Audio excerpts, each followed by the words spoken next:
Okay, we are live now on YouTube.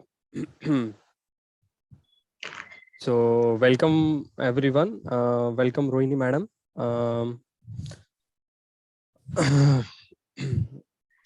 Tell us something about madam. Tell us something about what attracted you towards astrology.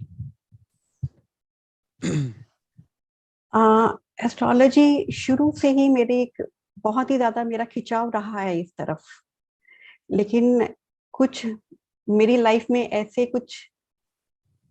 बातें हुई। जैसे मेरी बेटी की जब शादी हुई तो मुझे लगा कि मैं बहुत अकेली पड़ गई हूँ। तो मेरे हस्बैंड और मेरे बेटे ने मुझे इस लाइन की तरफ खींचा कि आप इस तरफ जाओ, और मेरा जैसे शुरू से खिंचाव भी था इस तरफ, तो मैं इस लाइन की तरफ अपने हस्बैंड और अपने बेटे की वजह से आई, और अब मैं आगे चलती ही जा रही हूँ। ओके।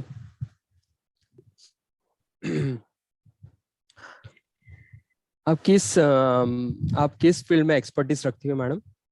हाँ जी, मेरी प्रश्न कुंडली है, वैदिक है, लाल किताब है, जी तो उस पे मैं करती हूँ।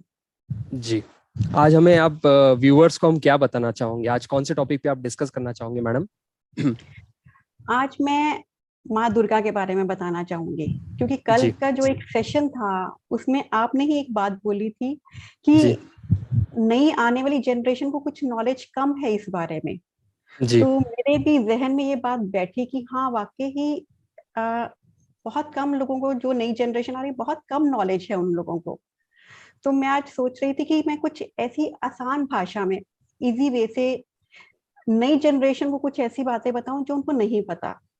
तो मैं कोशिश करने जा रही हूँ, जी लेकिन उस कोशिश से पहले पहले तो मैं माँ भगवती को याद करूंगी, जी मैडम। और सबको कामना करती हूँ कि माँ भगवती सबके घर में मंगल ही मंगल करे, सबके घर जी में मैम। सुख समृद्धि लेके आए। ओके। और जॉय सर का मैं थैंक्स करना चाहूंगी जिन्होंने अपने इस प्लेटफॉर्म पे मुझे इनवाइट किया। जी मैडम। आ, मैं बात करती हूँ नवरात्रों की, दुर्गा माँ की। नवरात्रे साल में असल में 4 बार आते हैं। चैत्र नवरात्रे, शारदीय नवरात्रे, और 2 होते हैं गुप्त नवरात्रे। लेकिन जो हम लोग होते हैं, चैत्र नवरात्रे और शारदीय नवरात्रों की खासकर हम लोग पूजा करते हैं। चैत्र नवरात्रे और जो शारदीय नवरात्रे होते तो दोनों नवरात्रे हैं, लेकिन इनमें फर्क क्या होता है?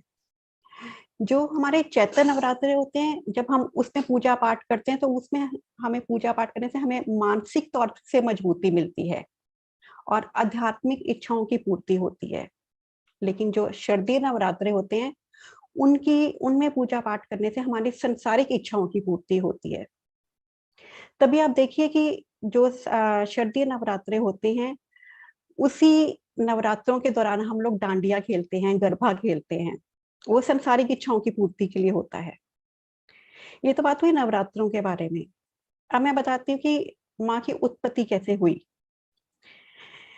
ये कथा है भगवान ब्रह्मा जी की। कहते हैं राक्षस महिषासुर नाम के जो थे, उन्होंने इतनी तपस्या करी, इतना जप किया, इतनी साधना करी कि उन्होंने अपनी तप से, अपनी साधना से, अपनी पूजा से ब्रह्मा जी को बहुत खुश कर दिया।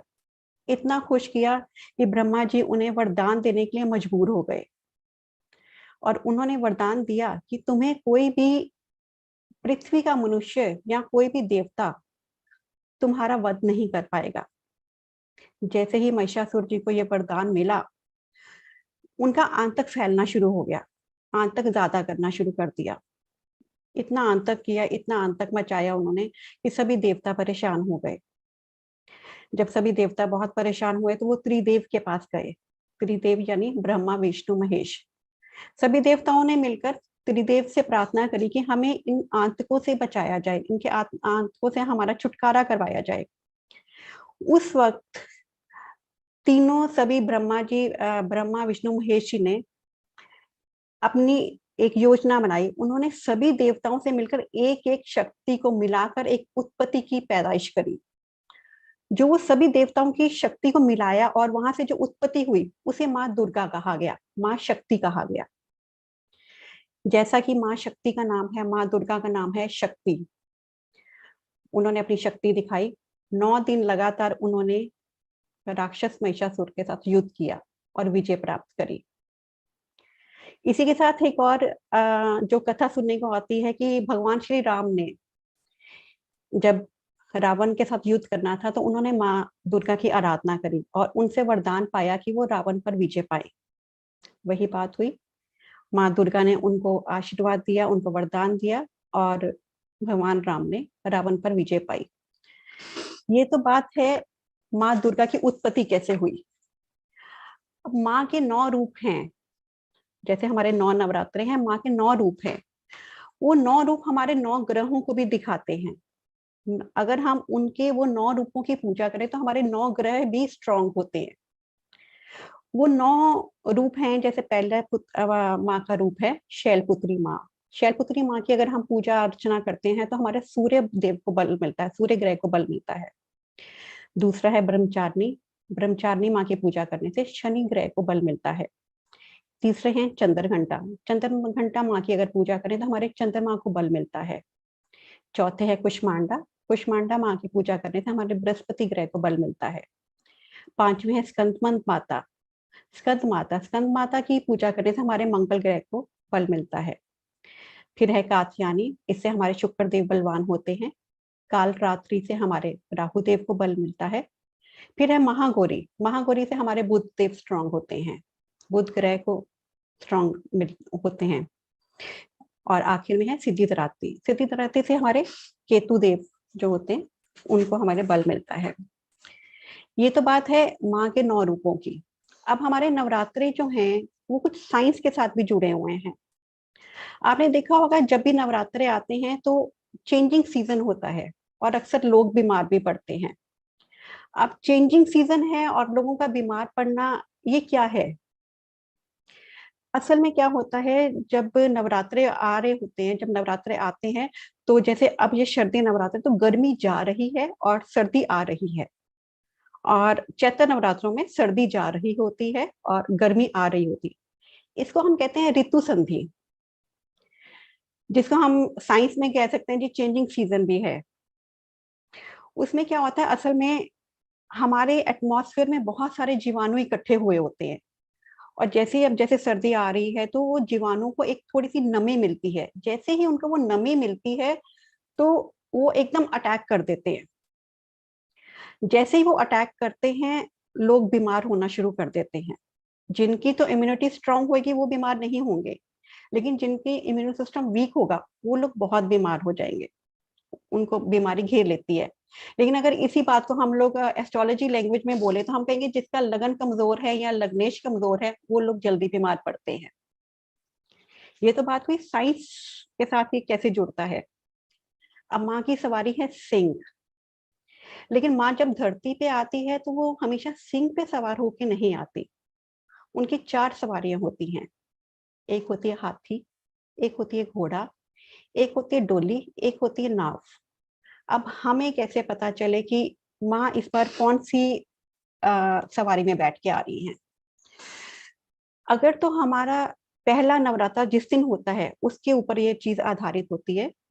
अगर हमारा पहला नवरात्रा सोमवार या इतवार को हो तो माता रानी हाथी पे बैठ के आती हैं, और अगर हमारा पहला नवरात्रा शनिवार या मंगलवार को हो तो माता रानी घोड़े पे बैठ के आती हैं।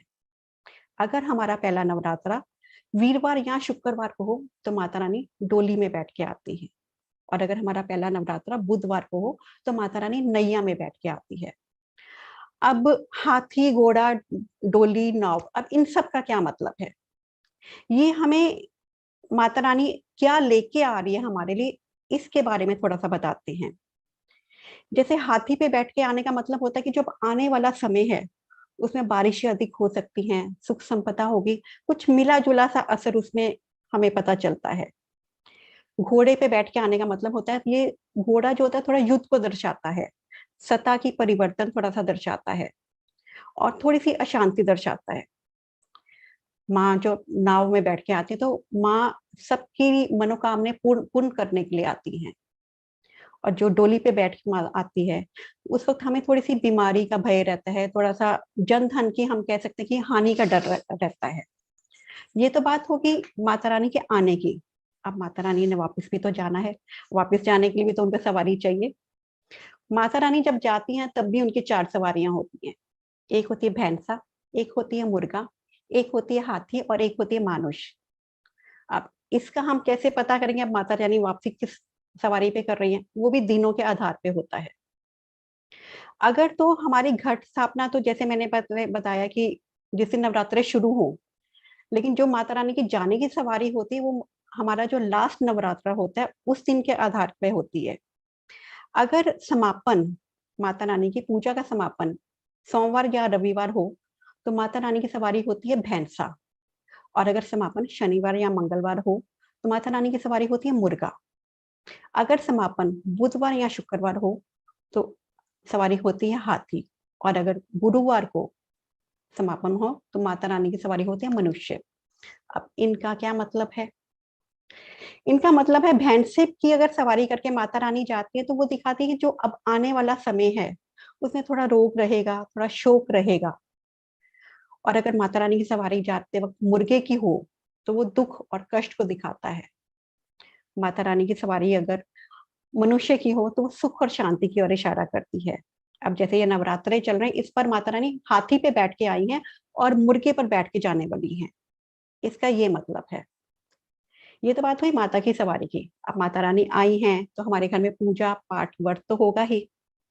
तो पहले बात करते हैं कि ये उस वक्त माहौल क्या बना होता है हमारे यहाँ पे।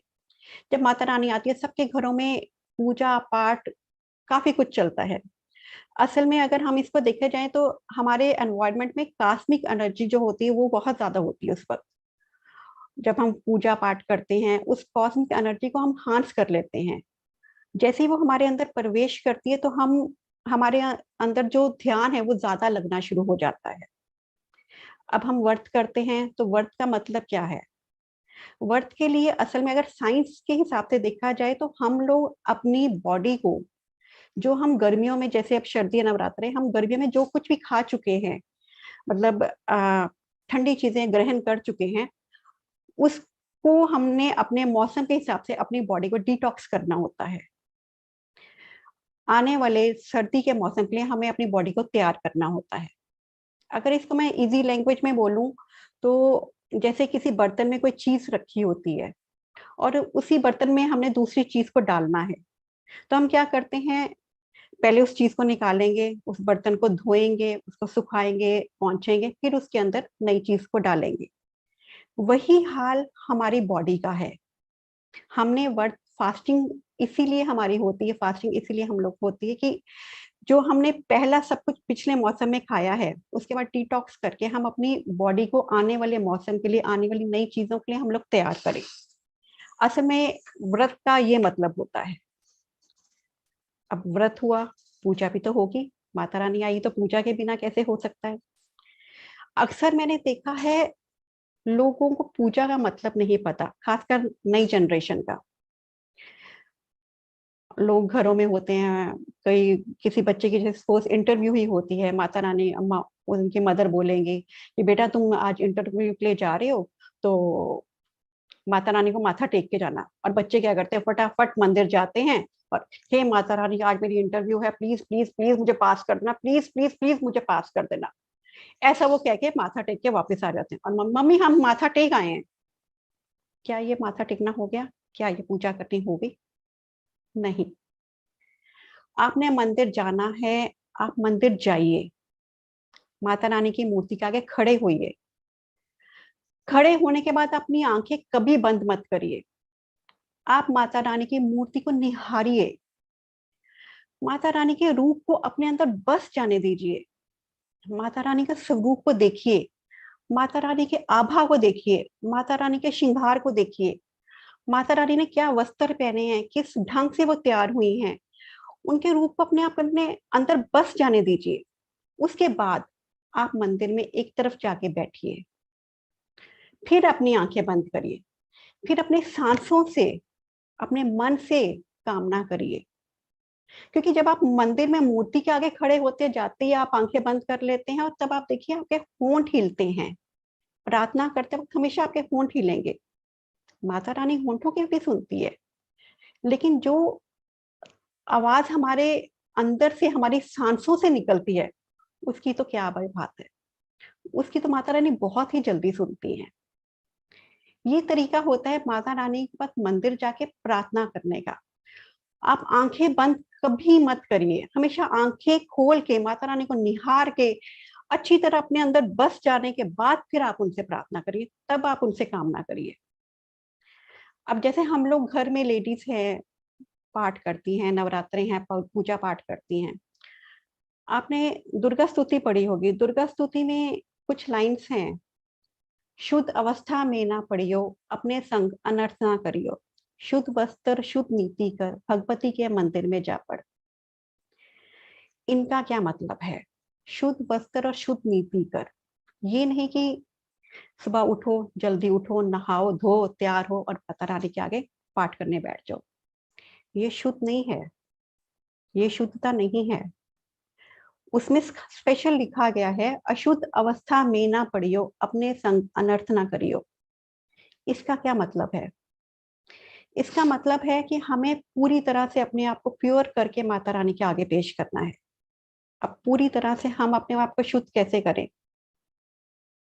असल में हमारी बॉडी में 9 छेद होते हैं, 9 छिद्र होते हैं, 2 कान, 2 आंख, 2 नाक, 2 गुप्तांग और 1 मुंह। हमें इन 9 छेदों को पवित्र करना होता है। अब इनको पवित्र कैसे करें? इनको पवित्र करने का मतलब है, ना बुरा बोलो, ना बुरा कहो, ना बुरा सुनो और ब्रह्मचार्य का पालन करो। ये होती है प्योरिटी। अगर आप अपने इन 9 छेदों पे पूरी तरह से कंट्रोल करके पाठ पूजा करेंगे तो आपको पूजा पाठ का बहुत अच्छा फल मिलेगा। ये तो बात हुई पूजा पाठ के बारे में, माँ के व्रत के बारे में बात हो गई, माँ के पूजा पाठ के बारे में बात हो गई। अब बात करते हैं माँ की कंजक सेवा, अष्टमी या नवमी जब आती है।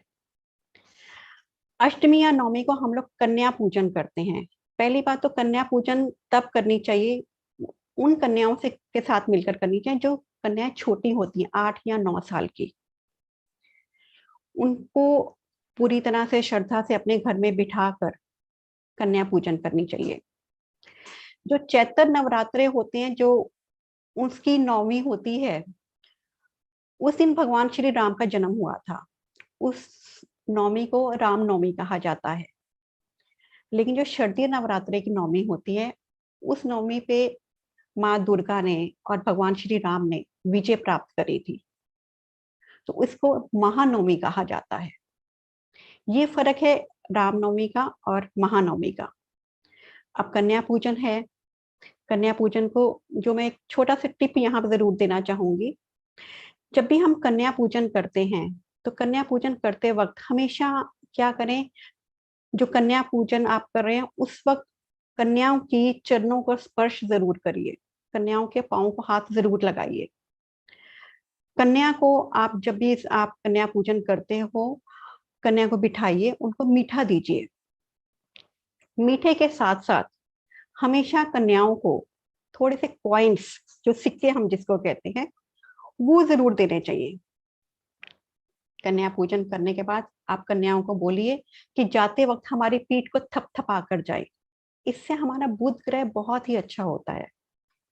कन्या पूजन एक ऐसा उपाय है जिसको हम लोग कभी भी कर सकते हैं, और ये नहीं कि आप अष्टमी या नवमी पे ही इसको करें। अगर आप इस उपाय को रेगुलर कुछ दिन लगातार भी करते रहेंगे तो आपके व्यापार में, आपके बिजनेस में, आपके घर की बेटी की कोई भी प्रॉब्लम चल रही हो तो वो सॉल्व होनी शुरू हो जाती है। इस कन्या पूजन में इतनी ताकत है, इतनी शक्ति है। ये तो बात हुई कन्या पूजन की। अब बारी आती है माता के विसर्जन की। विसर्जन भी तो माता का होगा, जब हम 9 दिन पूजा कर लेंगे तो माँ का विसर्जन भी होगा। आपको पता है, जो हम खेतरी बीजते हैं, जिसको हम ज्वारे बीजते हैं, आप ध्यान रखिए, जो मैं टिप देने जा रही हूँ उसको बहुत ध्यान से सुनिएगा। उस ज्वारे को जब आपने विसर्जन करना है, उससे पहले उस ज्वारे को अच्छी तरह से टटोलिए। उस ज्वारे के अंदर एक छोटी सी एक ज्वार ऐसी होती है, इतनी सी वो होती है, जो बिल्कुल सफेद होती है, बिल्कुल सफेद। अदरवाइज आप देखेंगे जो ज्वारे हमारे यहाँ माता रानी दर्शन के रूप में निकलती हैं, वो नीचे से पहले पीली, फिर सफेद, फिर ऊपर से हरी होती है। लेकिन एक ज्वार उसमें ऐसी होती है जो बिल्कुल सफेद होती है, बिल्कुल छोटी सी होती है। उसको टटोलिए, उसको ढूंढिए, और वो होती जरूर है। आपको वो अगर ज्वार मिल जाती है, आप उसके आगे नतमस्तक होइए, माँ दुर्गा से प्रार्थना करिए कि हे माँ दुर्गा, हे माँ शक्ति, ये ज्वारे मैं अपने घर में आपके रूप में रखने वाली हूँ, तो आप कृपया इसमें वास करके मेरे घर में सुख शांति रखिए, मेरे घर में बरकत करिएगा। फिर आप नतमस्तक होकर उस ज्वार को खींचिए और उसको किसी सफेद कपड़े में रैप करके अपनी कैश वाली अलमारी या कहीं भी अपनी आप अलमारी में रख सकते हैं। आप देखिएगा, इससे आपके घर में बरकत बढ़नी शुरू हो जाती है। माता रानी के व्रत हो गए, माता रानी की पूजा हो गई, माता रानी की कंजक पूजा हो गई और विसर्जन हो गया। अब बात करते हैं बुध के बारे में। बुध ही क्यों? क्योंकि बुध को माँ दुर्गा की देवी माना गया है। मैं यहाँ पे बुध ग्रह के बारे में किसी उपाय की बात नहीं करूंगी, लेकिन पहले बताना चाहूंगी बुध होता क्या है, बुध ग्रह में क्या है। बुध ग्रह माँ दुर्गा को डोनेट कर हम लोग देखते हैं, माँ दुर्गा को बुध ग्रह में हम मानते हैं। हमारे घर की बेटियां, हमारा दिमाग, हमारी वाणी, हमारी नसें, हमारे दांत, ये सब बुध ग्रह में आते हैं। अगर हमारे घर में किसी भी इससे रिलेटेड कोई प्रॉब्लम हो तो हम लोग अपने बुध को कहते हैं स्ट्रांग करना चाहिए, बुध को अच्छा करना चाहिए। जैसे माँ शक्ति बहुत सा भी देवी देवताओं में से ज्यादा शक्तिशाली मानी गई है, वैसे ही बुध ग्रह हैं। सभी ग्रहों में से बुध ग्रह को ज्यादा शक्तिशाली माना गया है। कहते हैं जिसकी कुंडली में बुध अच्छा, उसके सारे ग्रह अच्छे। जिसकी कुंडली में बुध बुरा, बुध मंदा, उसकी कुंडली में बाकी ग्रह जितने मर्जी उच्च के होके बैठे हों, उसकी कुंडली किसी काम की नहीं होती। इसलिए हमें बुध को समझना बहुत जरूरी होता है। बुध को बोला गया है बिन पैंदे का लोटा। बिन पैंदे का लोटा मतलब होता है कि इनमें स्टेबिलिटी नहीं होती। बुध ग्रह जिस भी प्लैनेट के साथ बैठते हैं उसी तरह बिहेव करना शुरू कर देते हैं और अपनी सारी ताकत भी उसी ग्रह को दे देते हैं। अगर तो बुध ग्रह किसी अच्छे प्लैनेट के साथ बैठे हों तो अपनी सारी ताकत उस अच्छे प्लैनेट को देख के वो ग्रह उस ग्रह को और भी ज्यादा अच्छा कर देते हैं। लेकिन अगर बुध ग्रह किसी बुरे ग्रह के साथ बैठे हों तो अपनी सारी ताकत वो बुरे ग्रह को दे देते हैं और उस प्लैनेट को और भी ज्यादा बुरा कर देते हैं। अब मैं बात करूंगी बुध ग्रह को हर खाने वाइज में। बुध खाना नंबर 1 में क्या कहते हैं? ऐसे जातक जो होते हैं वो थोड़े नटखट होते हैं, थोड़े खुदगर्ज होते हैं। ऐसे जातकों की लाइफ में एक ना एक बार डाउनफॉल जरूर आता है, चाहे वो उनके करेक्टर को लेके आया हो, चाहे वो करियर को लेके आया हो, या चाहे उनके एजुकेशन से रिलेटेड आया हो, लेकिन एक ना एक बार उनकी लाइफ में डाउनफॉल जरूर आता है।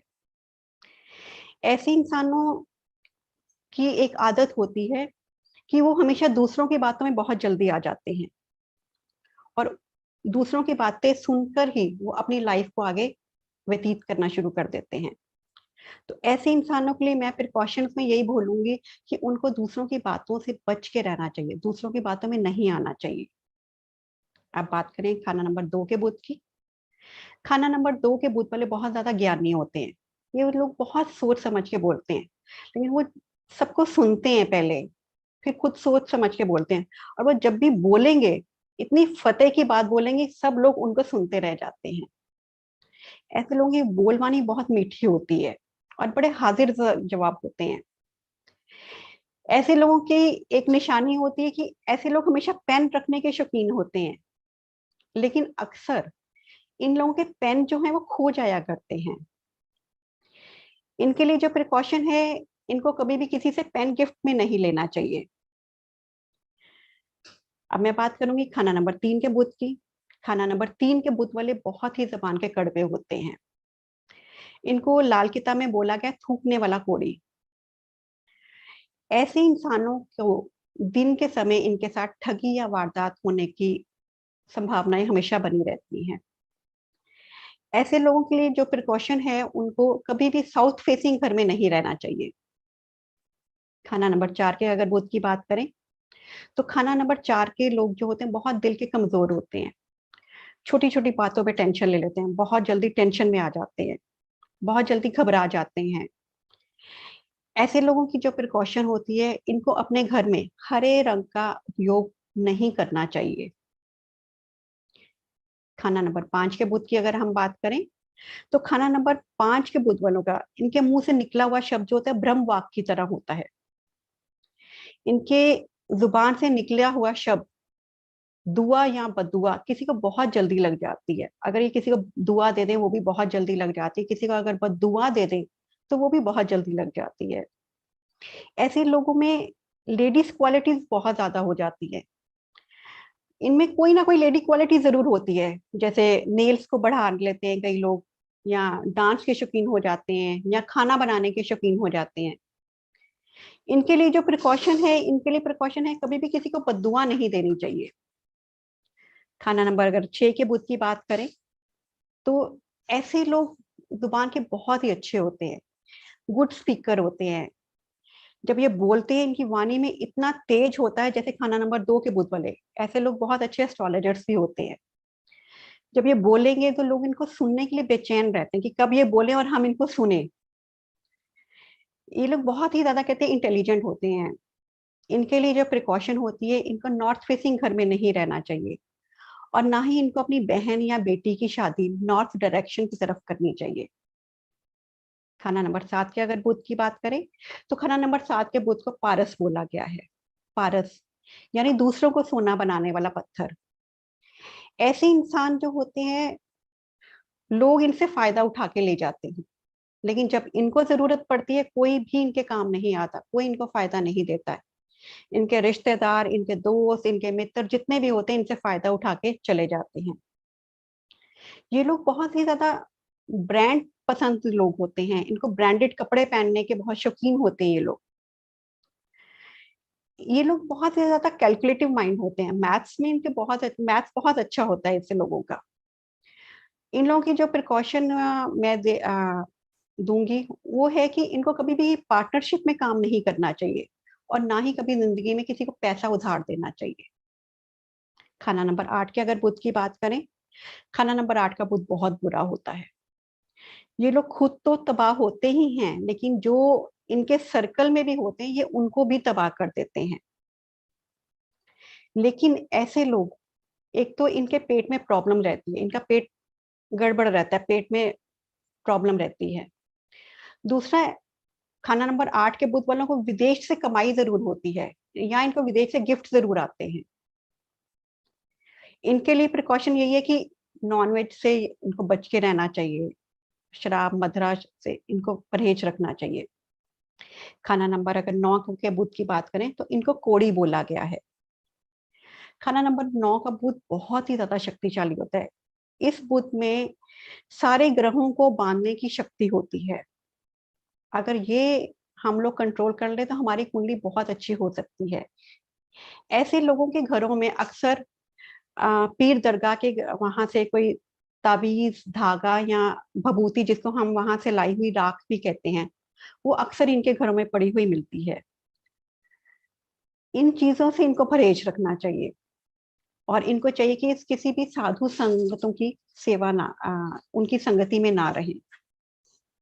खाना नंबर 10 की अगर बुध की बात करें तो ये लोग बहुत ही ज्यादा मतलब परस्त होते हैं, जुबान के बहुत मीठे, लेकिन जब मतलब निकल जाता है तो ये आपका पहचानना भी भूल जाएंगे। इसलिए जब कभी भी आप अपना कोई दोस्त बनाएं तो पहले देखिए कहीं उसका बुध 10 तो नहीं है, क्योंकि वो बहुत मतलब परस्त होते हैं। मतलब निकल जाने के बाद आपको कभी नहीं पूछेंगे। इनको भी हमेशा शराब और मांस से दूर रहना चाहिए। खाना नंबर 11 के अगर बुध की बात करें तो खाना नंबर 11 के बुध वालों को की अपनी जुबान पे काबू नहीं होता। वो लोग लाइफ में बहुत ही ज्यादा उल्टे पुल्टे काम करते रहते हैं। और ऐसे लोगों के घरों में क्या होता है, उनकी किचन में हमेशा बर्तन उल्टे पड़े हुए आपको मिलेंगे। उनके लिए प्रिकॉशन है कि अपनी किचन के बर्तन हमेशा सीधे करके रखिए, उल्टे करके ना रखिए। खाना नंबर अगर हम 12 के बुध की बात करें तो खाना नंबर 12 के बुध वाले ये बहुत मंदा होता है। इसको हम कहते हैं कि खाना ना बहुत, ये वाला बुध बहुत ही ज्यादा जहरीला माना गया है। ऐसे लोग क्या होते हैं, थोड़े बदतमीज तना के होते हैं और सब कुछ होते हुए भी रोते रहेंगे और अपनी तारीफ खुद ही करते रहेंगे। ऐसे लोगों को अक्सर माला वाला पहनने का बहुत शौक होता है, जो इनको नहीं पहननी चाहिए। ये तो बात हुई मेरे सभी बुध ग्रह के सभी घरों के बारे में। अब इससे पहले कि मैं अपनी वाणी को विराम दूं, आपको मैं एक दो चीजें और बताना चाहूंगी, जो कि अगर हमारा बुध ग्रह हमें अच्छा फल नहीं दे रहा है, या हमें बुध ग्रह से रिलेटेड कोई प्रॉब्लम आ रही है, कोई बिजनेस में, कोई अपनी बेटियों से रिलेटेड कोई प्रॉब्लम आ रही है, तो उसके लिए लाल किताब में दो तीन चीजें ऐसी बताई गई हैं जिसका कभी कोई साइड इफेक्ट नहीं है। वरना लाल किताब के उपाय बहुत सोच समझ के करने चाहिए। लाल किताब कोई जादू टोने या टोटकों की किताब नहीं है, ये रिश्तों को संयोग कर रखने वाली किताब है। लेकिन उसमें पंडित जी ने जो उपाय बताए हैं, कुछ ऐसे भी उपाय बताए हैं जो ना एस्ट्रोलॉजर पे इफेक्ट करेंगे, ना ही जो आपके क्लाइंट्स आपके पास आए हैं उन पे इफेक्ट होगा, बल्कि कुछ ना कुछ फायदा ही होगा। अगर आपको बुद्ध से रिलेटेड कोई प्रॉब्लम आ रही है, तो आप क्या करें, कन्या सेवा करें, दुर्गा पूजन करें। इसके अलावा आ, किसी बर्तन में एक मुट्ठी हरी मूंग रात के समय थोड़े से पानी में भिगो दीजिए, और सुबह उठकर उस मूंग की दाल को पानी के समेत अपने पक्षियों को डालना शुरू करिए। ये उपाय आप लगातार करेंगे, ये नहीं एक दिन किया और बस हो गया। कन्या सेवा भी आप लगातार कर सकते हैं, दुर्गा पूजन का भी आप रोज पाठ कर सकते हैं, और ये जो मैंने मूंगी साबत वाला आपको एक रेमेडी दी है, ये भी आप रोज कर सकते हैं। इन तीनों का कोई भी साइड इफेक्ट नहीं है। अब जाते जाते अपनी वाणी को विराम देते वक्त एक मैं माता रानी का मंत्र बताऊंगी, जिसको करने से बहुत ही ज्यादा हमें अच्छा फल मिलता है। ये जो मंत्र है, ये दुर्गा सप्तशती के 12वें अध्याय के 13वां श्लोक में से लिया गया है। ये मंत्र है, सर्व बाधा विनर्मुक्तो धन धान्य सुतान्वितः मनुष्य मत प्रसादन भविष्यति न संशय। मैं दोबारा बोलूंगी, सर्व बाधा विनर्मुक्तो धन धान्य सुतान्वितः मनुष्य मत प्रसादन भविष्यति न संशय। इसका मतलब है, अगर आपके घर में कोई भी बाधा चल रही है, धन धान्य में कोई कमी आ रही है, तो माता रानी उसको जरूर पूर्ण करेंगी। ये माला आप रोज एक करेंगे तो आपको बहुत अच्छा फल मिलेगा। इसी के साथ मैं तो वाणी को विराम दूंगी। अगर अब आपके कोई क्वेश्चन है तो वो बताइए। Thank you so much, madam. We are open to Q&A right now. So चंचल जी का जिनको भी Q&A पूछना है, आप अपने हैंड रेज कर सकते हैं। तो फिलहाल मुझे चंचल जी का हैंड रेज दिख रहा है, मैं उनसे सवाल पूछता हूँ। चंचल जी, मैं आपको अनम्यूट कर रहा हूँ। अब अपना सवाल पूछिए मैडम। जी मैडम, पूछिए। मैम नमस्ते। सर नमस्ते। नमस्ते मैडम। सर अगर मैम अगर बुध के साथ अगर केतु राहु बैठे होते तो फिर क्या प्रॉब्लम होती है, उनकी क्या रेमेडी करनी चाहिए, मैं क्या प्रॉब्लम देंगे? देखिए, मैंने यहाँ पहले कहा कि हम लाल किताब की रेमेडीज कभी ऐसे नहीं करते हैं। लाल किताब की रेमेडीज बहुत सोच समझ के करनी होती हैं। तो मैंने इसलिए वो आपको तरीका बता दिया कि आप अपने बुध ग्रह को ठीक करिए। आपके बुध ग्रह ठीक हो जाएंगे तो आपकी कुंडली में सब कुछ ठीक होना शुरू हो जाएगा। जी, थैंक यू। मैम जब बुध के साथ राहु केतु बैठे होते तो प्रॉब्लम तो देते ही है ना? बिल्कुल ये देते नहीं हैं, देंगे। लेकिन उसके साथ हमें और भी बहुत सारी चीजें देखनी होती हैं। हम इस तरह सिर्फ एक कॉम्बिनेशन देख के हम कभी उपाय नहीं देते हैं, और यहाँ पे हम उपाय की बात नहीं कर रहे हैं। जी thank you, thank you so much. Dhanish Rawat ji, मैं आपको अनम्यूट कर रहा हूँ। नमस्ते मैम। जी, अगर आप कैमरे में आ सके सर तो प्लीज, हमारे व्यूअर्स भी आपको देख सकते हैं क्योंकि यूट्यूब में लाइव है सर ये। जी सर, बोलिए, पूछिए सर आपका सवाल। हाँ जी, आप वीडियो मैम अगर ये वो पाथवे में हो तो ये दिक्कत देता है ये दोनों, लेकिन अब ये हो गई है तो इसको सॉल्यूशन कैसे करना चाहिए? जैसे आपने बताया कि ये आपकी वॉइस ब्रेक हो रही है सर, थोड़ा सा वापस से आप रिपीट कीजिए क्वेश्चन। क्वेश्चन वापस से रिपीट कीजिए सर, आपकी वॉइस ब्रेक हो रही है, नेटवर्क इशू होगा। 7th हाउस में बुध है। जी। बुध की बात बताई थी कि अगर वो कि मतलब लोगों की हेल्प करते हैं और इसी हेल्प में मैंने कईयों की हेल्प में पैसे फंस गए, तो अब वो कुछ उनमें वो सुधार हो सकता है जो गलतियां हो गई, अब क्या करना चाहिए मुझे? देखिए, जो पारस बोला गया है खाना नंबर 7 के बुध को, और बुध को ठीक करने के लिए हमें कर्म को अच्छा रखना चाहिए। आप अपना कर्म करते जाइए, आप अपनी तरफ से जो कर रहे हैं अच्छा कर रहे हैं, ठीक है। आप अपना कर्म अच्छा रखिए, कर्म अच्छा रखेंगे तो बुध अपने आप अच्छा हो जाएगा। ठीक है, thank you madam. Thank you. Yogeshwar ji, मैं आपको अनम्यूट कर रहा हूँ। जी sir, sure sir. Good afternoon madam. मुझे एक बात पूछिए, जो आपने हाउसेस बताए 1 2 3 4, ये लग्न राशि के बताए आपने कि अंतर राशि के बताए हैं? जी नहीं, लाल किताब में राशियां नहीं होती हैं, वहां पे फिक्स्ड हाउस होते हैं। जो लगन होता है ये वो लाल खाना किताब, नंबर, जी हाँ, ये मैंने लाल लाल किताब से बताया आप? जी मैंने लाल किताब के ठीक है, हिसाब से ठीक बताया। ठीक है, जी। ठीक। जी। और कोई question? Just a second. Anyone has any query, they can raise their hands, अगर किसी को कुछ सवाल पूछना हो तो। I think there is no question. Okay, 4 participants raised their hands. Just a second, Anish Rawa ji, Saraswati madam. Saraswati madam, आप पूछिए अपना सवाल। जी। मैडम, बहुत अच्छा था आपका एक्सप्लेनेशन, हमें जान के बहुत खुशी हुई। और मैं जानना चाहती हूँ कि नाथ में कन्या पूजन का कैसे करना है, कि हमारे जान पहचान की बच्चियों को करना है या अननोन बच्चियों को सारा आइटम्स देना है? आप किसी भी छोटी कन्या को दे सकते हैं, बेशक वो जान पहचान की हो या अननोन हो। कन्याएं कन्याएं ही होती हैं, लेकिन जो भी कन्याएं हो कोशिश करिए 8 या 9 साल से ज्यादा बड़ी कन्याएं ना हो। Thank you so much. Thank you madam. Geeta ji, मैं आपको अनम्यूट कर रहा हूँ। अगर आप कैमरे में भी आ सकते हो तो गीता जी।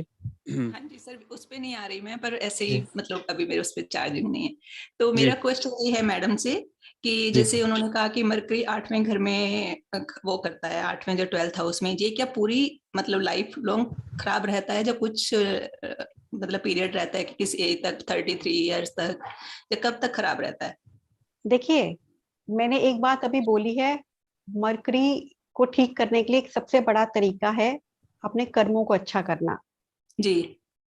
अगर हम अपने कर्म अच्छे कर लेंगे तो मरकरी अपने आप अच्छा हो जाएगा। अच्छा, वो खराब नहीं रहेगा, मतलब कर्मों से उसकी वो खत्म हो गई जो प्रॉब्लम बिल्कुल। हमें आगे के लिए वो लाल ठीक ही किताब, रहेगी। मैडम लाल किताब जो है वो ऐसी किताब है जो हमें जीना सिखाती है, जो हमें रिश्तों को में बांधना सिखाती है। जी, जब जी। हमें पता है कि हमारा बुध खराब है, तो हम अगर कर्म अच्छे करेंगे तो हमारा बुध ठीक हो जाएगा। तो हम क्या करेंगे, हम अपने कर्म अच्छे करने शुरू कर देंगे, उससे ही हमारा बुध अच्छा हो जाएगा। ठीक है सर, मेरा वो ठीक है मैडम, मेरा क्वेश्चन यही ही था कि जैसे कर्म अच्छे करें तो नेचुरली वो आगे फिर खराब नहीं रहेगा ना? नहीं ठीक रहेगा। ही रहेगा। ठीक है, थैंक यू मैम। रूपल जी, मैंने आपको, अगर आप कैमरे में आ सकते हो तो please, we are live on YouTube. Sorry. Okay. Ma'am, just wanted to say the session was really good and thank you for this insight. और मैम एक क्वेश्चन था कि किस हाउस में बुध होने पे वो मनी प्लांट वगैरह जो होते हैं ना, जैसे वो नहीं रखना चाहिए घर में? मैं समझ गई। बुध खासकर जो होते हैं खाना नंबर 3, खाना नंबर 8, खाना नंबर 9, खाना नंबर 11 और खाना नंबर 12 में ज्यादा मंदा माना गया है। इन घरों में तो खासकर आपको अपने घर में चौड़े पत्ते वाले पौधे, मनी प्लांट या तुलसी आदि नहीं रखना चाहिए। पर मैम किसी ना किसी का घर में हो तो भी नहीं? कोशिश Yeah. करिए। बाकी मैंने एक चीज मैं हमेशा बोल रही हूँ, कर्म ही सब कुछ है। कर्म से आप अपने प्लैनेट ठीक कर सकते हैं। जी ma'am, thank you so much ma'am. Thank you ma'am, thank you हाँ। विनीत जी। हाँ, थैंक यू। आचार्य जी, मैं आपको अनम्यूट कर रहा हूँ। आचार्य रघुराम जी, सुन पा रहे हो आप सर?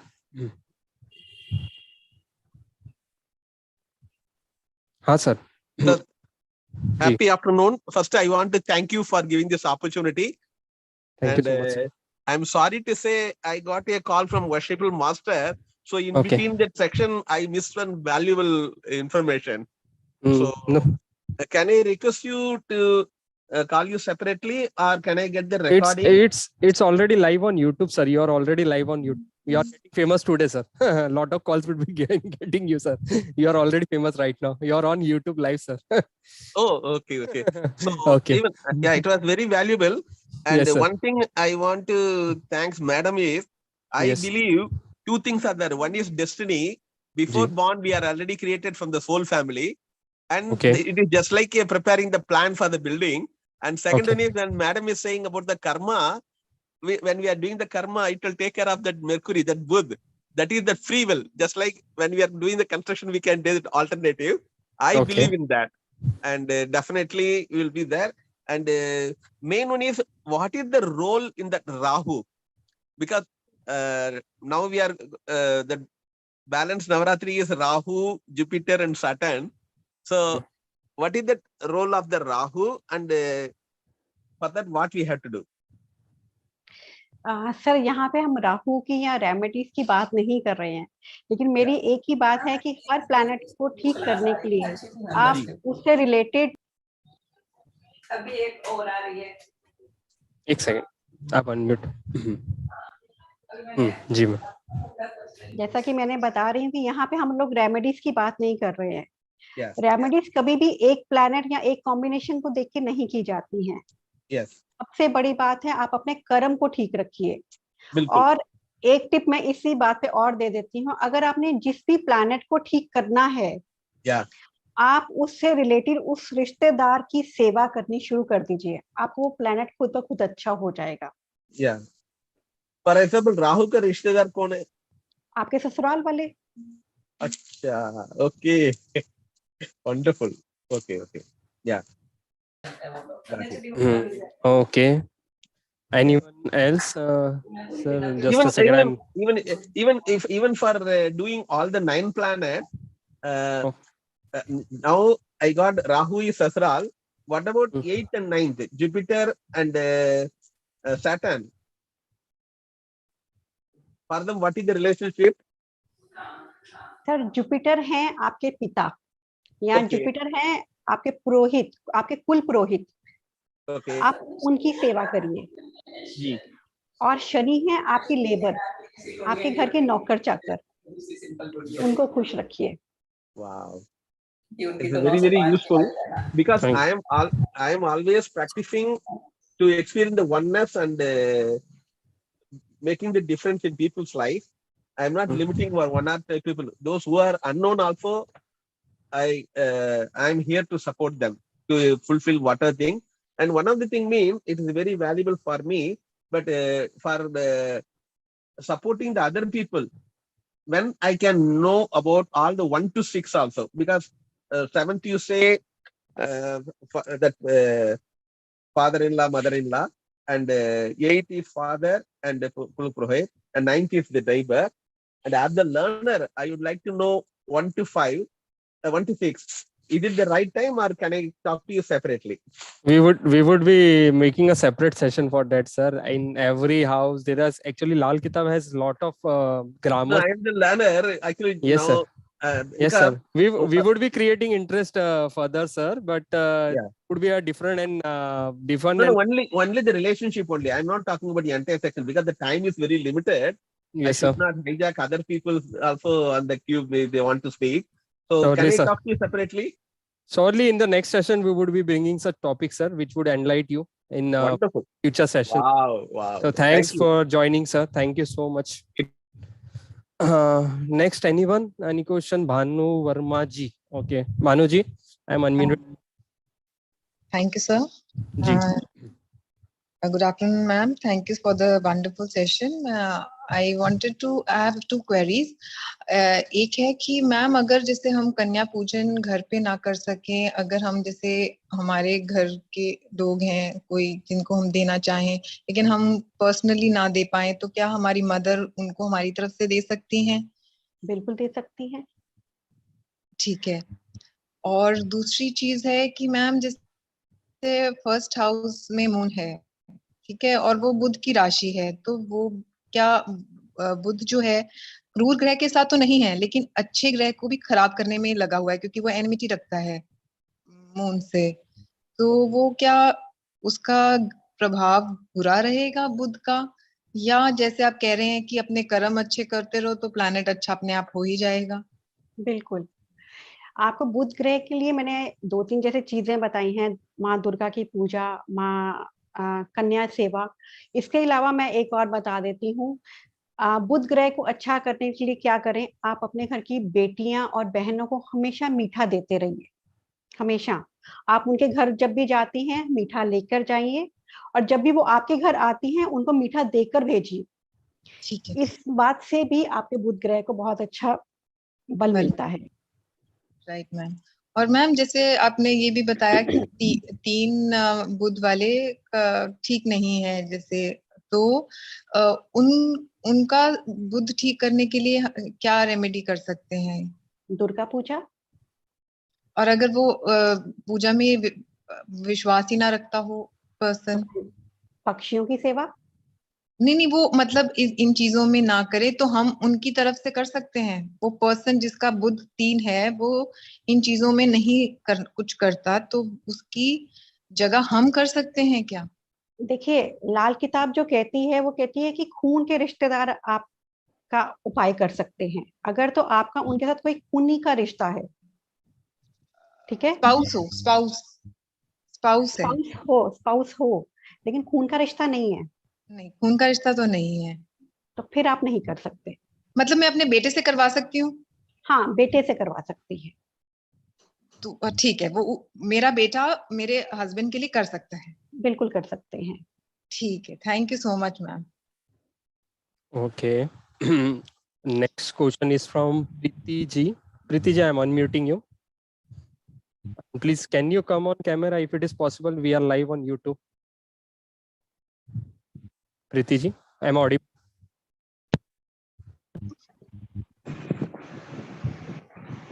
प्रीति जी। Hello hello. यस जी, नमस्ते जी। मेरी आवाज आ रही है आपको? जी मैम, जी मैडम पूछिए। नमस्ते मैडम जी। मुझे बुद्ध की महादशा के बारे में कुछ पूछना था। अगर बुद्ध की महादशा इसमें लाल किताब में होती है कि नहीं मुझे नहीं मालूम। मैम, लाल किताब की महादशा और हिसाब की होती है, विषांतरी की दशाएं और हिसाब से होती हैं। यहाँ पे हम कुंडली डिस्कस नहीं कर रहे हैं, रेमेडीज के बारे में बात नहीं कर रहे हैं। अच्छा, और मेरे सन की बुद्ध अपना 12th हाउस में है, तो उनके लिए वो अभी स्टूडेंट है, तो उसके लिए मंत्र जाप कर सकते हैं क्या? महादशा उसकी चालू है और Buddha is in 12th house, तो किसी ने मंत्र जाप का बिल्कुल, जो पूजा पाठ हम लोग करते हैं, पूजा पाठ के हमेशा ही अच्छे फल मिलते हैं।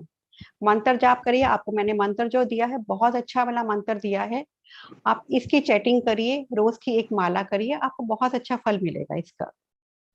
9000 किसी ने बोला था मुझे, 9000 एक महीने में करने का है, तो रोज की 3 माला मैं करती हूँ उसके लिए, तो ब्लड रिलेशन है तो उसका इफेक्ट होता है ना?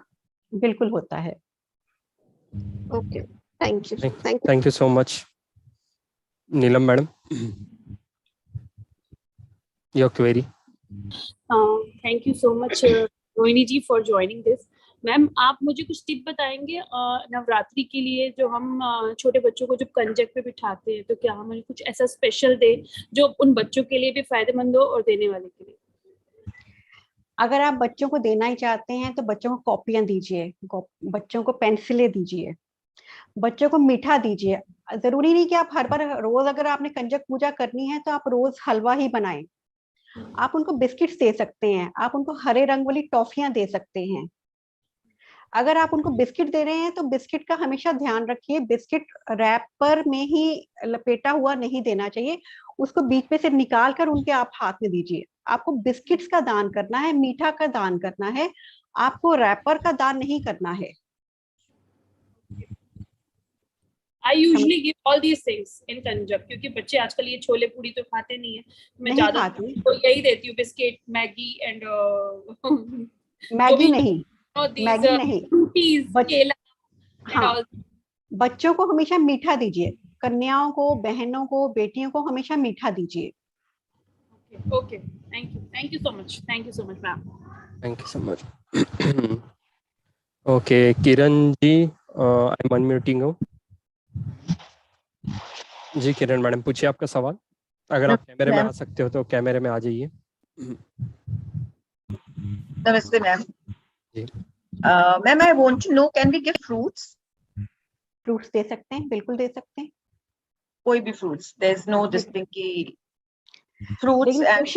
कोशिश करिए मीठा, माँ और जो कंजक सेवा होती है वो मीठे से ज्यादा खुश होती हैं। फ्रूट्स भी दे सकती हैं, लेकिन बिस्किट्स तो लेके रखे हैं मैंने, पर वो फिर सारे रैपर्स खोल के देंगे तो वो सारे बिखर जाएंगे बिस्किट्स। उनके हाथ में आप दो दो करके दे दीजिए, बाकी आप रैपर दे दीजिए उनको। अच्छा, दो दो वैसे दे के, पर बाकी रैपर में ही दे दो। बाकी आप रैपर, लेकिन उनके हाथ में मीठा और कॉइन्स जरूर दीजिए। हाँ, वो तो कॉइन्स तो दे देती हूँ मैं, पर वही I just wanted to know since you were telling her about the wrapper thing, तो मैंने कहा ये पूछ लूं कि वो रैपर खोल के एक एक बिस्किट वैसे दे के बाकी रैपर के साथ ही दे दो, ऐसा करिए जी। Okay, thank you so much Kiran madam. Anyone else? I think so. Most probably everyone's query is resolved right now. So let me check. Okay. C का कैमरा अनम्यूट है। Rohini madam are you there? जी okay. Okay. Guess all the queries are been resolved. Can 2 pencils be given? Quantity of pencils is how much? No matter, as you wish. Okay, ma'am. Thank you. Okay. So we are ending with this session. Just a final note, as the query has been resolved. I think we have taken your question. Let me take one again. 1 second. मैं मंत्र दोबारा बताना चाहूंगी, जैसे कि लोगों की query आ रही है। वो है सर्व बाधा विनर मुक्तो धन धान्य सुतान्विते मनुष्य मत प्रसादन भविष्यति न संशय। एक बार दोबारा सुन लीजिए। सर्व बाधा विनर मुक्तो धन धान्य सुतान्विते मनुष्य मत प्रसादन भविष्यति न संशय। आप इसका दुर्गा सप्तशती के 12वें अध्याय का ये 13वां श्लोक है, आप उसमें से भी देख सकती हैं इसको। Thank you so much madam. चंचल जी को मेरे ख्याल से और एक क्वेरी है, तो उनको रिसॉल्व करने के लिए मैं अनम्यूट करता हूँ। जी मैडम पूछिए। जी मैडम। नवरात्रों से जैसे किसी के जो कभी तो जो बहुत अच्छे उगते, कभी नहीं उगते, तो कुछ इंडिकेशन होता है उनका भी? ये हमारी, जैसे मैंने कहा कि अशुद्ध अवस्था में ना पड़ियो, अपने संग अनर्थ ना करियो, इसको आप इस तरह से भी ले सकते हैं। शुद्ध वस्त्र और शुद्ध नीति कर भगवती के मंदिर में जा पर अच्छी तरह से शुद्ध होकर पाठ करेंगे तो माता रानी दर्शन तो जरूर देंगी। आपकी पूजा पाठ में कोई ना कोई त्रुटि रह गई होगी, कुछ अशुद्धता रह गई होगी, तभी माता रानी ने खुल के दर्शन नहीं दिए। ओके। और मैम आजकल जैसे डायबिटीज है तो कोई भी मिठाई ले जाना पसंद नहीं करता, तो फिर उस कंडीशन में हम क्या दे? चॉकलेट दे के फिर नमकीन दे दे साथ में? नहीं, नमकीन नहीं, आपने अगर उनको देना है कुछ मीठा तो देना है, उसके साथ थोड़े शेल वाले बादाम, जो तोड़ने वाले बादाम होते हैं जी, वो एक मुट्ठी उनको दे दीजिए। क्वांटिटी आपकी जो भी आप चाहते हैं वो दे सकते हैं आप उनको। शेल वाले बादाम आप उनको मीठे के साथ दे सकते हैं। जी। और एक ना बहुत सारी कन्याएं आ जाती है, बड़ी भी होती है छोटी भी होती है, तो उनको उनके साथ बिठाए नहीं बिठाए, क्या करना चाहिए? कन्याएं तो सब तरह की आती है। बिल्कुल, उसके लिए आप क्या करें, पहले छोटी कन्या को अलग बिठाकर प्रॉपर वे से कंजक पूजा कर लीजिए, उसके बाद प्रसाद के रूप में बाकी कन्याओं को आप प्रसाद दे दीजिए। जी मैम, और एक आपने जो सूखा है, कढ़ाई नहीं कोई कर सकता तो हम सूखा दे सकते हैं बच्चों को। क्या जी? जैसे हम कढ़ाई नहीं कर पाते किसी पर्पज से, जैसे मेरे हाथ में फ्रैक्चर हुआ है तो मैं कढ़ाई नहीं कर पाऊंगी, तो बच्चों को बिस्कुट वगैरह कुछ दे सकते हैं। हाँ जी, हाँ जी, अगर आप हलवा वगैरह नहीं बना सकती हैं तो आप उनको कुछ भी बिस्किट वगैरह दे सकती हैं। मीठा हमें हमें उनको मीठा देना है, कुछ बर्फी दे सकती हैं, कुछ भी मीठे में आप उनको दे सकती हैं। Yes ma'am, thank you, thank you. Most welcome. ना कोमल जी का सवाल है। Komal ji, I am unmuting you. Hello जी कोमल जी। सर, आवाज आ रही है? जी मैडम, आ रही है आपकी आवाज। Ma'am, thank you for the network थोड़ा अनस्टेबल है आपका मैडम, थोड़ा अगर ट्राई कर सकते हैं विद इन नेटवर्क में अगर रह सकते हो। आपकी आवाज ब्रेक हो रही है मैडम। होल्ड करेंगे, मैं उसको जी ब्लूटूथ पे जी, कनेक्ट करती हूँ। अभी अभी आ रही है आपकी आवाज, क्लियर आ रही है। आप वैसे ही बता दीजिए, अब आ रही है आपकी आवाज क्लियर। अच्छा, जी हाँ। मैम, आपने जो ये कंजक पूजा और ये सब बताया, आई वांट टू नो कि जैसे नवरात्रि के इतना इतना डीप हमें नॉलेज ना हो, मतलब जो आप बोल रहे थे ना जौ का वो सब करते, वो सब नहीं किया, या 9 दिन जोत जलाते हैं, वो तो हमने नहीं किया, जस्ट व्रत करते हैं हम लोग। तो क्या पूरा ही करना चाहिए तभी हम कंजक पूजा कर सकते हैं, या ऐसा ऐसे भी नहीं, कर सकते हैं? ऐसा नहीं है। अगर आपकी फैमिली में आप लोग ये खेतरी का नहीं करते हैं तो कोई बात नहीं, आप माता रानी की पूजा करिए, लेकिन जो भी करिए मन से करिए, शुद्ध होकर करिए। उसके बाद आप कंजक पूजा करिए, उसका कोई फर्क नहीं पड़ेगा। कोई फर्क नहीं पड़ेगा। और मैम, ये कंजक पूजा जैसे महीने में भी हमें ऐसे ही इच्छा हो तो हम कन्याओं को, बिल्कुल, जैसे आपके काम में कोई प्रॉब्लम नेसेसरी चल रही है, आपके काम में कोई प्रॉब्लम है, या आपके बॉडी की नसों में कोई प्रॉब्लम है, या इवन आपके दांतों में कोई प्रॉब्लम है, तो आप तो भी इसको एक उपाय के तौर पर रेगुलर बेस पे कंजक पूजा कर सकते हैं। एवरी वेडनेसडे के लिए रेगुलर करिए आप, वेडनेसडे की क्यों वेट करनी है? कंजक पूजा आप रोज करिए। जी मैम, डेली मतलब डेली बुलाकर? डेली डेली, आप बेशक एक कंजक को बुला लीजिए, 2 कंजक को बुला लीजिए, आप डेली करिए। अच्छा अच्छा, ओके ओके मैम। और जो आपने मंत्र बताया, अगर घर में बहुत सारे जनों का ही बुध खराब है, तो क्या जो ब्लड रिलेशन में अगर मैं ही करूं, मेरे बच्चों का या जो भी है, तो वो मंत्र अगर मैं सभी का नाम लेकर एक मतलब वो कर रही हूँ तो इट विल इफेक्ट? बिल्कुल, एवरी ये डे वर्क करूं? करेगा, ये वर्क करेगा। Okay ma'am, thank you so much. Thank you. Shweta Mahajan ji, I am unmuting you. Shweta ji, Shweta ji. जी हाँ जी मैम, जी अगर जैसे कंजक पूजन कल है और हम घर में जैसे कोई मिसहैपनिंग हुई है तो हम अष्टमी नहीं कर सकते, पर जैसे घर में ही हमारी 2 बेटियां हैं, तो क्या हम इनको देकर अपना अष्टमी सेलिब्रेट कर सकते हैं? बिल्कुल कर सकते हैं। ओके, तो दो इनफ होंगी? बिल्कुल होंगे। और इससे क्वांटिटी कोई भी मैटर नहीं रखती है। कन्या पूजन मतलब कन्या पूजन।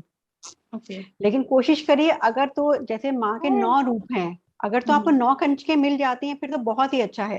लेकिन आजकल के टाइम में 9 कन्याओं को इकट्ठा करना वो भी बहुत मुश्किल है। तो कोई बात नहीं, अगर आपके पास 2 हैं, 4 हैं, आप कर सकती हैं। और जैसे हमें जैसे इस बारी नॉट सपोज्ड कि हमें दे सके, हम लोग कन्या पूजा ज्यादा कर सकें क्योंकि डेथ हुई हुई है घर में, तो जो लड़कियां जो कन्याएं बाहर आके बेल मारती हैं, तो हम उनको खाली भेज सकते हैं? नहीं, कन्या को कभी भी खाली हाथ नहीं भेजना। कन्याओं को कुछ भी आप बिस्किट दे दीजिए, कुछ ना कुछ दे के भेजिए। ओके, उनको कभी भी खाली वापस अपने घर से नहीं भेजना चाहिए। कहते हैं घर की दीवारें कांपती हैं जब घर से कन्या खाली जाती है। ओके, ठीक है ठीक है, thank you thank you. Thank you so much, madam. So I guess all the queries has been resolved right now. So we are ending this session, madam. Just a second. Okay, just everyone I have taken. Okay. Okay, thank you so much. We are ending this session as already it's been very long right now. So thank you so much, madam, for coming in such a short invitation and preparing such a wonderful topic and enlightening us. So very much thank you, madam. अब मैं आपको वही सवाल पूछना पसंद करूंगा जो नीरज जी को भी मैंने पूछा था कि आप आने वाली जनरेशन्स को क्या मैसेज देना चाहते हो जिनसे वो ट्रेडिशन या कल्चर्स से जुड़े रहे या उसको सीखे या आने वाली जनरेशन को सिखाए, ऐसा तो आप क्या देना चाहोगे? आज मेरा टॉपिक लाने का मकसद ही यही था कि नई जनरेशन इसको समझे, क्योंकि जो एक मैं अपनी एक पर्सनल एक बात शेयर करना चाहूंगी। मेरी एक नातिन है, जब वो छोटी 2.5-3 साल की थी, जब भी मैं उसको खाना खिलाने बैठती थी तो अक्सर मैं खाना खिलाते खिलाते उसको रामायण सुनाया करती थी जी। जब वो 3 साल की हो गई तो उसको रामायण याद हो गई। वो देख के मुझे बहुत अच्छा लगता था। मुझे लगा कि अगर हम अपने बच्चों को ये सब चीजें सिखाएं तो वो सीख सकते हैं, लेकिन कमी बच्चों में नहीं है, कमी हम लोगों में है। हम लोग ही उनको सिखा नहीं पा रहे हैं। तो हमें चाहिए कि हम अपने बच्चों को ये सब सारी चीजें सिखाएं। आजकल बच्चे ऑनलाइन अपने आप को लैपटॉप और मोबाइल पे इतने ज्यादा बिजी कर लेते हैं, लेकिन थोड़ा सा हमें बच्चों को ये चीजें समझानी चाहिए, थोड़ा उनको बतानी चाहिए। ये हम तो चले जाएंगे, जब ये नई जनरेशन हमारी एज में आएगी तो उसके बाद क्या होगा, कहाँ जाएगा ये सब कुछ। तो इसलिए हमें अपनी गलती को सुधारना चाहिए, हमें अपने बच्चों को ये चीजें सब थोड़ी थोड़ी बतानी चाहिए। ठीक, thank you so much, madam. Thank you so much. Thanks everyone for joining this wonderful session, and special thanks to Rohini madam for preparing such a great topic and enlightening us. She did every wonderful efforts to give us very much a clear view on how to do the puja for this Navratri session and every minute details of Ma Durga and everything that we can do in Navratri festivals, and purposely we can do great achievements in our life by following the rules and regulation which she taught us. And if we do it correctly in correct form, then it would be surely give us peaceful and prosperous result further. So thanks for joining everyone, especially YouTube users. Thank you everyone for joining. Once we are ending this session on a positive note. Stay tuned. We would be bringing such amazing session in future also. This Navratri sessions will be continue 1 or 2 days more, as the Navratri is also ongoing right now. So we would be continuing and bringing such wonderful session. If you have not subscribed our channel, so please do subscribe our channels so you get the notification of the same. So thank you.